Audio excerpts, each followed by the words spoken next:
Bonjour à tous. Face aux assos, pour tout savoir de l'actualité des associations qui font l'expérience client, collaborateur, mais aussi patient. Et c'est justement des patients dont nous allons parler en cette fin d'année avec le vice-président de la Mutuelle Générale. Mais aujourd'hui, ce qui nous intéresse, c'est sa casquette d'administrateur et trésorier de l'Institut français de l'expérience patient.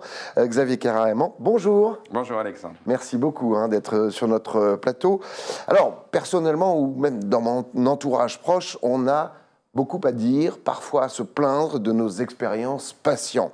Entre autres pour l'attention qui est donnée aux patients, mais aussi aux accompagnants, les temps d'attente, la communication. Quel chantier encore en France en 2025 que celui d'offrir une expérience patient sans couture, même s'il y a des sutures, bien évidemment. Alors, malgré les lois Hôpital, Patient, Santé, Territoire de 2009 et plus récemment la loi Ma Santé 2022 qui a introduit de nouvelles orientations pour une approche plus centrée sur le patient, aujourd'hui encore dans les hôpitaux, on a l'impression que patient rime avec le verbe patienter. Est-ce que on peut faire un état des lieux en 2025? Vous étiez venu l'an passé sur nos plateaux. On en est où aujourd'hui? Là où on peut se féliciter, c'est que quand on regarde tout ce qui se passe aujourd'hui autour de nous, c'est que le mot expérience patient, écoute patient, participation des patients dans le process, c'est des choses qu'on entend de plus en plus, en effet, dans des établissements très différents, que ce soit de grande taille ou de petite taille, que ce soit dans l'hospitalisation à domicile, que ce soit dans les discours et les process de la certification. On sent que c'est quelque chose qui est en train de monter. Donc, c'est forcément une bonne nouvelle. On le voit aussi autour de nous, dans d'autres pays. Il y a des acteurs, notamment dans les pays anglo-saxons, qui se sont lancés sur ce sujet de l'expérience patient depuis longtemps. Et donc, on commence à avoir un petit peu de recul. Ce que l'on peut dire aussi, pour rejoindre l'introduction, c'est qu'en effet, il reste beaucoup à faire, parce que peut-être la différence avec l'expérience client, c'est qu'on reste quand même dans un monde qui est très siloté, où finalement le médecin, son indicateur de qualité, c'est le soin. Si ça s'est moyennement passé autour, sur l'accueil, sur la restauration, sur tout ça, bon, d'une certaine façon, il y a encore beaucoup de médecins qui peuvent dire moi j'ai fait mon job, vous ressortez soigné. Si je ne me suis pas beaucoup occupé de votre environnement, des aidants, des proches. Bon, c'est chacun son métier. Et dans le monde de la santé, donc vous avez à côté du médecin toutes ces personnes qui vont venir aider et qui vont faire, j'allais dire, tout ce qu'elles peuvent, mais dans des contextes où les flux sont très importants, où les moyens peuvent manquer, etc., où on a le sentiment que chacun fait tout ce qu'il peut, mais qu'on est plutôt dans une logique où on court un petit peu après, plutôt que d'avoir eu le temps de tout bien préparer, comme on pourrait le voir chez les meilleurs acteurs de l'expérience client. Donc, c'est ce sujet-là qui continue d'être important, et c'est pour ça que utiliser les outils de l'expérience client dans le monde de la santé, c'est probablement le chemin, c'est ce sur quoi travaille l'IFEP. Et il reste effectivement encore beaucoup à faire. Alors, pour ceux qui ne connaissent pas l'IFEP, l'Institut français de l'expérience patient, justement, le but, c'est un travail commun pour contribuer à faire de l'expérience patient un levier de transformation du système de santé en France. Et ce qui est intéressant, c'est que vous êtes une association qui est constituée non seulement de professionnels de la médecine, de la santé, mais aussi de patients et de citoyens. C'est souvent la même chose. En un an, là on a fait un plan un peu global, mais en un an, est-ce qu'il y a eu des réels changements? Donc nous, par exemple, par rapport à l'association, le grand changement, c'est d'avoir pu mettre en application le modèle de l'association sur le management de l'expérience patient. D'accord. Donc ça, c'est quelque chose qui était très important pour nous, c'est d'avoir pu, les années précédentes, co-construire le modèle sur l'amélioration de l'expérience et sur le management de l'expérience, et maintenant de pouvoir le tester. Et ce modèle, il a été co-construit, en effet, Alexandre, avec des directeurs d'hôpitaux, avec des responsables patients, avec des représentants des usagers, comme on dit, avec, en fait, le plus possible, les acteurs qui vont contribuer au service final. Donc, ça, c'est quelque chose qui était important pour l'association, c'est de, c'est de faire rentrer dans son conseil d'administration la voix des patients, et qui est on le voit dans tous les établissements, la première étape, mais surtout ensuite de dire qu'est-ce que je vais en faire de cette voix des patients comme outil d'amélioration. Et je vais recueillir en fait un certain nombre de verbatim, d'irritants. Ce qui était intéressant dans l'exercice qu'on fait en ce moment, c'est de pouvoir, entre guillemets, demander aux acteurs du monde de la santé de se mettre à la place des patients et de dire à ce moment-là du parcours, c'est vrai qu'on perçoit qu'il y a une petite, un irritant, un ressenti négatif, et donc d'obliger à se mettre à la place d'eux. Donc ça, c'est vraiment pour nous ce qui a fait au niveau de l'association les moments forts de l'année. L'association qui travaille sur le plan national, on imagine bien, mais il existe encore beaucoup de disparités selon les établissements et les régions. Absolument, oui. C'est tout l'enjeu, on le voit, moi j'ai pu le connaître dans mon expérience sur l'expérience client, c'est en fait de pouvoir s'appuyer sur un certain nombre de bons élèves ou un certain nombre d'acteurs innovants, ouais, et de pouvoir montrer aux autres que puisqu'ils l'ont fait, c'est possible, oui, absolument. Et donc, on ne peut qu'encourager la volonté et l'innovation sur tous ces sujets. Et on le sait, dans notre domaine, il faut forcément que ce soit un portage au plus haut niveau, sur la durée, de façon à ce que ça ne soit pas un sujet parmi d'autres, que ce ne soit pas un alibi, que ce ne soit pas simplement de la communication. Quand vous dites au plus haut niveau, c'est-à-dire à la direction? Absolument, oui. Parce qu'en fait, ce que l'on sait, et on le sait aussi dans l'expérience client, c'est que les acteurs de terrain qui font tout ce qu'ils peuvent, c'est déjà très bien. Mais que pour que ce soit réellement visible, pour que ça soit structurant, pour que ça crante sur la durée, il faut que ça soit un portage au plus haut niveau, avec des indicateurs de maturité, de façon à pouvoir dire, voilà, tout ce qu'on fait, on est en train d'avancer. Donc ça, c'est vraiment quelque chose qui est important. Innovation, vous en parliez un instant, outils, s'inspirer de ce qui se fait dans l'expérience client. Justement, je voudrais vous faire découvrir une application que vous connaissez certainement, développée il y a peu à l'hôpital Foch, à Suresnes, dans les Hauts-de-Seine, et on en parle juste après. Follow Me, c'est une application pensée et créée par deux médecins urgentistes. Nous sommes, Ricardo et moi-même, tous les deux des médecins en activité, et devant une problématique de terrain qui est le manque d'informations qu'on arrive à délivrer aux patients des urgences, nous avons décidé de créer l'application Follow Me qui va informer les patients et leurs proches de l'état d'avancement de leur prise en charge en temps réel dans les services d'urgence. L'onboarding est très simple, le patient arrive, il fait son enregistrement comme d'habitude, il va recevoir un SMS sur son téléphone portable avec un lien sécurisé, il clique sur le lien, il ouvre l'application, c'est une web app, il n'y a pas besoin de téléchargement, chaque étape est tracée, le patient va voir en temps réel qu'il y a un examen en attente. Une fois que l'examen est passé et qu'il attend le compte rendu, pareil, le patient est notifié. Alors, je précise que c'est une application SaaS avec intégration personnalisée au système hospitalier, une licence annuelle, donc c'est facilement réplicable dans d'autres hôpitaux. C'est une application qui a eu le prix Talent de la santé 2024 et qui a pour effet désormais qu'il y ait beaucoup moins de pression, de stress et de nervosité dans la salle d'attente. À savoir qu'à l'hôpital Foch, ils ont développé d'autres outils en parallèle, entre autres une application qui s'appelle Mon Foch, qui est gratuite, réservée aux patients de l'hôpital et qui permet aux patients de réaliser ces démarches administratives en ligne et d'accompagner les patients dans leur parcours de soins. Donc c'est préparer et organiser sa venue à l'hôpital, prendre les rendez-vous en ligne, avoir les plans d'accès, préparer son entretien, bref, faciliter le séjour du patient dans l'établissement, louer une télé, gérer les services Internet, des podcasts, des vidéos, accompagner le patient jusqu'à son retour à domicile. Voilà. Est-ce qu'on trouve ce type de solution dans d'autres établissements désormais, ou est-ce que vraiment ils sont novateurs, à la pointe, et qu'il faut vraiment s'en inspirer, mais que ce n'est pas encore le cas? Je crois qu'on peut tout à fait féliciter l'hôpital Foch, les équipes de Valérie Moulin pour avoir su depuis un moment maintenant enclencher un certain nombre de démarches autour de l'expérience patient et autour, du coup, des outils qui vont permettre de faciliter, de fluidifier les parcours.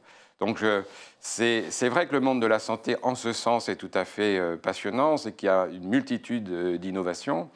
Vous avez tous les sujets, ensuite, derrière, de traitement des données de santé. Il faut faire attention avec ces données de santé. Il y a tout ce qui va être l'éthique. On travaille beaucoup sur ces sujets aussi d'utilisation des données. Donc, à chaque fois, c'est un chemin sur lequel il faut être assez vigilant. Oui. Mais quand on travaille, comme c'est le cas là, sur ce qui va contribuer à l'expérience, c'est-à-dire fluidifier mon parcours à certaines étapes qui sont identifiées comme étant obligées, mais un peu longues, plutôt administratives. Donc, tout ce qu'on pourra faire pendant que j'attends à distance, évidemment, ce sont des choses à privilégier. Et par rapport à votre question, Alexandre, on revient toujours sur cet enjeu de moyens et donc de faire en sorte que de plus en plus, un maximum d'acteurs puissent en effet développer ces innovations, sachant que, comme le dit souvent Valérie, ce sont des innovations qui parfois ne coûtent pas bien cher. C'est ça. Il suffit d'avoir un outil, d'avoir la volonté de l'installer, de considérer, c'est ça tout l'enjeu de l'expérience patient, de considérer que même si j'ai 1000 priorités, celle-ci qui paraît sympathique, mais bon, non, ça vaut le coup de la pousser parce qu'à la fin des fins, dans ma perception, la perception du patient, finalement, c'est ça qui aura changé son vécu et il pourra dire, en fait, voilà, je viens de vivre une superbe, enfin peut-être pas une superbe expérience, mais enfin en tout cas de dire ça s'est bien passé et ils se sont occupés de moi. Parce que la grande différence qu'on peut dire aussi entre le client et le patient, c'est que le patient, c'est vraiment quelqu'un qui a besoin d'être rassuré, qui a besoin quand même d'être pris en charge, qui a besoin de comprendre un peu ce qui va lui arriver. Donc c'est vrai que pour moi, ça c'est une différence fondamentale avec ce que j'ai pu connaître dans l'expérience client. C'est vraiment ce souci d'attention sur plein de petites choses qui peut-être vues du monde de la santé, c'est des petites choses qu'il ne voit pas parce qu'il est focusé sur le soin. Ouais. Mais en fait, toutes ces petites choses qui vont construire, comme on dit, l'expérience, c'est vraiment quelque chose qui est tout l'enjeu de pouvoir se focuser sur ces petits points. Et des innovations comme celle-ci le permettent. Et puis ça a un impact, bien évidemment, sur les patients, les accompagnants, mais également sur les soignants. Puisque si les patients et les accompagnants sont un peu plus zen, un peu plus informés, et sont peut-être plus faciles à soigner aussi, il y a moins de stress, moins d'attente, effectivement, ça a un impact pour les soignants. Alors, justement, en entame de cette émission, vous parliez des soignants et des médecins qui, eux, leur priorité, bien évidemment, c'est de faire en sorte que les patients sortent de l'hôpital satisfaits, soignés. On trouve, de façon générale, et particulièrement de mon côté, qu'on manque terriblement d'empathie du côté des médecins. Un peu plus rarement du côté des infirmières, mais côté médecin, que ça soit en néonat, en service d'urgence, en service normal ou en accompagnement de fin de vie, franchement, c'est pas ça. Alors finalement, l'hôpital, c'est l'endroit, vous l'avez dit, où on est le plus vulnérable et où on aurait le plus besoin d'attention au-delà du pur soin médical. Est-ce qu'il y a véritablement un travail qui est fait avec ces équipes de soignants pour leur apprendre à mieux communiquer? Ils communiquent jusqu'à maintenant, je trouve, très purement sur l'aspect soin, pas du tout sur le confort, le rassurer le patient, communiquer, l'informer. Alors ça c'est un point qui est très important. Au niveau de l'association, on a justement un groupe de travail sur ces sujets, les mots pour le dire, la façon, au moment de la journée annuelle de l'expérience patient, au mois de juin l'année dernière, on a fait intervenir justement des professionnels de l'expression, de trouver les bonnes façons de dire les choses parfois difficiles, de pouvoir aussi être au moment où à la limite, j'allais dire pour le médecin, le process s'arrête, de pas dire bon ben voilà c'est terminé, on passe à autre chose. Donc ce sujet de la manière de dire les choses, c'est vraiment quelque chose qui est ça c'est vrai, hein, vraiment dans la nécessité du moment, qui est beaucoup travaillé aujourd'hui. Et par exemple, dans le cadre de l'association, il nous arrive d'accompagner des établissements. Donc par exemple, en ce moment, on accompagne un établissement qui est dans l'hospitalisation à domicile. Oui. Et donc, dans le travail que nous avons fait, c'est que nous avons accompagné des infirmiers au chevet justement de ces personnes à domicile, de façon à pouvoir percevoir tous ces moments. Et c'est vrai que c'est assez poignant parce que ce sont souvent des personnes qui sont là et qui ont peut-être parfois comme seule visite les soignants et qui vont se succéder tout au long de la journée.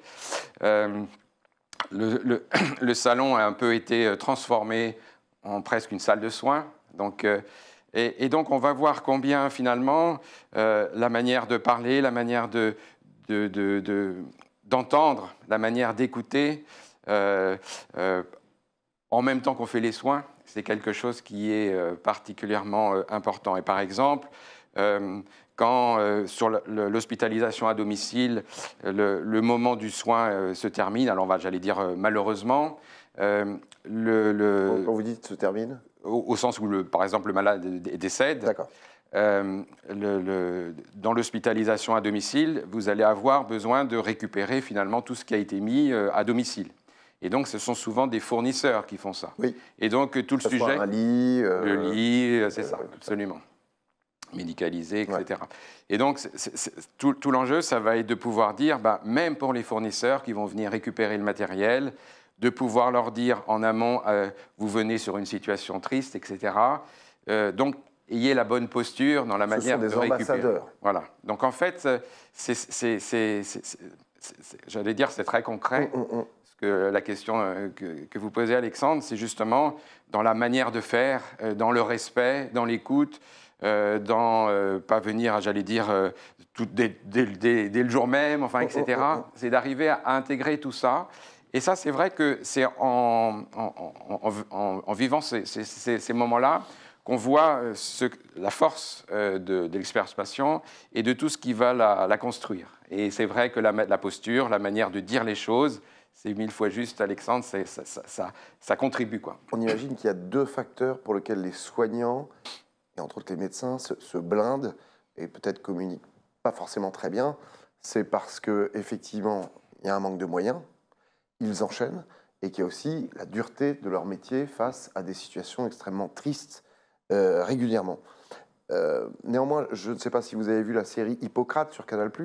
Pas encore. Je vous la conseille. C'est réalisé par un ancien médecin. C'est tourné, épaulé avec des professionnels de la santé. Ça démontre l'état des lieux quand même d'une partie des hôpitaux en France. Et on voit qu'effectivement, c'est quand même extrêmement difficile de travailler dans un hôpital aujourd'hui. Donc, est-ce qu'il est possible de faire en sorte que ces médecins qui ont une surcharge de travail, qui sont confrontés tous les jours à des cas dramatiques, arrivent quand même à donner plus d'empathie à leurs patients? Je pense qu'un certain nombre de médecins le font. Et puis après, c'est comme on l'avait vu dans les sujets d'expérience client, même moi, quand j'avais travaillé sur les guichetiers, il y a des jours où on est, j'allais dire, des jours avec et des jours sans. Ça reste des relations, ça reste des confrontations entre personnes. Il y a tous les sujets aussi des réactions des proches, voire des incivilités. Donc, oui. En fait, on est bien dans un exercice qui est éminemment humain. Et donc, évidemment, ce que l'on peut faire, nous, c'est de pousser cet enjeu le plus possible, de proposer des formations, tout en restant d'une certaine façon humble, parce qu'on comprend bien la pression, les enjeux, les flux, parce que c'est ça qui me frappe le plus, c'est qu'en fait, il faut une gestion très fine, finalement, entre les besoins, les flux, les patients, ce qu'ils attendent, et pour faire tourner, c'est une mécanique d'horlogerie, d'une certaine façon. Donc, il y a par rapport à cette horlogerie, il y a en plus beaucoup d'acteurs à mettre en musique. Donc c'est vrai qu'il suffit, on le connaît dans les sujets d'expérience client, on dit souvent ce sont des maillons de la chaîne du service et il suffit que dans la chaîne, il y a un maillon un peu plus faible, alors du coup, toute la prestation est un peu ratée. Donc en fait, en plus, c'est évidemment quelque chose qui nécessite d'avoir une tension permanente de chacun. Donc voilà, c'est pour ça que le sujet est passionnant, c'est pour ça qu'il faut être, comprendre tout ça. Donc c'est donner les moyens et comprendre que voilà, chacun va faire de son mieux. Vous parliez à l'instant, ça tombe bien, des incivilités, hein, on le voit au quotidien dans les infos tous les jours, il y a de plus en plus d'incivilités, tous secteurs confondus en France. On imagine, et on le voit aussi dans les hôpitaux, et en l'occurrence plus particulièrement aux urgences. Quel travail est fait là-dessus? Bien évidemment, les temps d'attente, le stress, l'angoisse jouent. Néanmoins, les accompagnants sont de plus en plus nombreux aussi, ça c'est un problème.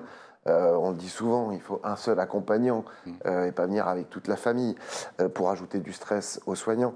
Est-ce qu'il y a un travail qui est fait là-dessus en France ?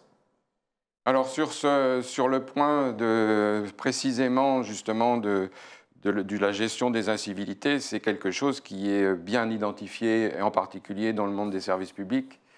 Nous, on l'a beaucoup travaillé à la Poste, je sais que c'est beaucoup travaillé à la RATP, dans un certain nombre d'endroits, et c'est vrai que le monde du service public, depuis longtemps, est confronté à ce sujet. Et ce que l'on peut constater, c'est qu'en fait, les incivilités, malheureusement, comme dans le reste de la société, augmentent de plus en plus. Donc, tout l'enjeu, c'est d'arriver à trouver les moyens pour justement faire baisser la pression tout en protégeant les personnes. C'est pareil, là, c'est le rôle aussi du management.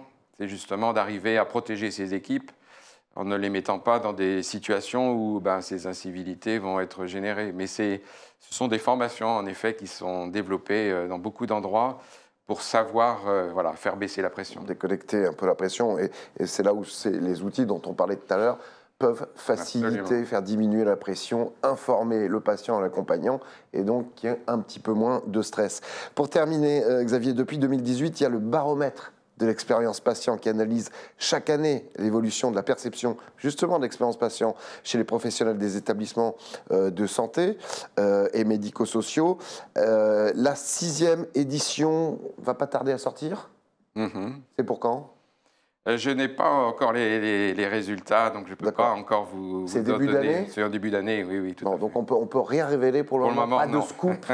Pas de scoop pour le moment. On espère pouvoir rapidement, en début d'année, fournir les informations. Ça nous passionnera à nos amis téléspectateurs. Merci beaucoup. Par contre, ce qu'on peut annoncer, c'est la prochaine journée annuelle de l'expérience patient au mois de juin à la cité universitaire. Ouais. Et donc, ce sera le moment justement de pouvoir parler de tous les sujets qu'on vient d'aborder. Merci Alexandre. J'espère. Et puis de revenir sur les enjeux et les sujets du baromètre. Eh bien, on vous fera un feedback et on mettra en avant, bien évidemment, les heureux vainqueurs. Merci beaucoup, Xavier Caraman, d'être venu sur notre plateau. Merci. Merci à vous de nous avoir suivis. On se retrouve très vite. En attendant, prenez soin de vous. Ciao.